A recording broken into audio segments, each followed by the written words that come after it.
বিশ্বের অন্যতম দীর্ঘ সমুদ্র সৈকত কক্সবাজার। এই সৈকতে প্রতিনিয়ত সমাগম ঘটে হাজার হাজার পর্যটকের, কিন্তু এখন সাপ্তাহিক ছুটির দিনেও নেই কোনো পর্যটক। পর্যটকের আশায় সৈকতের বালিয়াড়িতে বসানো হয়েছে সারি সারি কিটকট, নোনা জলে জেট স্কি চালক। ছবি তোলার জন্য দিকবেদিক ঘোরাঘুরি করছেন ফটোগ্রাফাররা। একই অবস্থা ঘোড়াওয়ালাদেরও।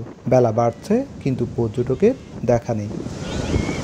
গেল 10 দিন ধরে পর্যটক শূন্য কক্সবাজার। এতে বিপাকে পড়েছেন সৈকত পাড়ের ব্যবসায়ীরা। এরকম শুক্রবার যেন আমাদের জীবনে আর না আসুক। আজকে জেট স্কি আছে, আজকে অবস্থা খারাপ, আমার ব্যবসার অবস্থা খুবই খারাপ। মানুষ নাই আর পুরা হানার টেতুলি না আর। কক্সবাজারে রয়েছে 5 শতাধিক রেস্তোরাঁ, যার অধিকাংশই এখন বন্ধ। আবার যারা রেস্তোরাঁ খুলে বসেছেন তারাও পাচ্ছেন না পর্যটক। একই অবস্থা সৈকত পাড়ের 5 শতাধিক হোটেল, মোটেল, রিসোর্ট ও গেস্ট হাউসগুলোতে। হোটেলগুলো খোলা থাকলেও নেই পর্যটক। কক্সবাজার পর্যটক শূন্য হয়ে পড়ায় থমকে গেছে সবকিছু।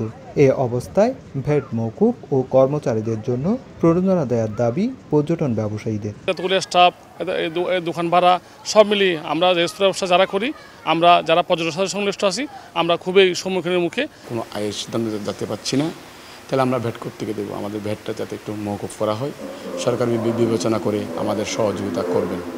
ব্যবসায়ী নেতার মতে রাজনৈতিক স্থিতিশীল পরিবেশ তৈরির বিকল্প নেই। পরিস্থিতিতে আরও স্বাভাবিক হলে আশা করছি যে আমরা আবার নতুন উদ্যমে ব্যবসায়ীতে মনোযোগ দিতে পারবে।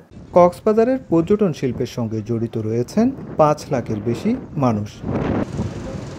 সুজাউদ্দিন রুবেল, সময় সংবাদ, কক্সবাজার।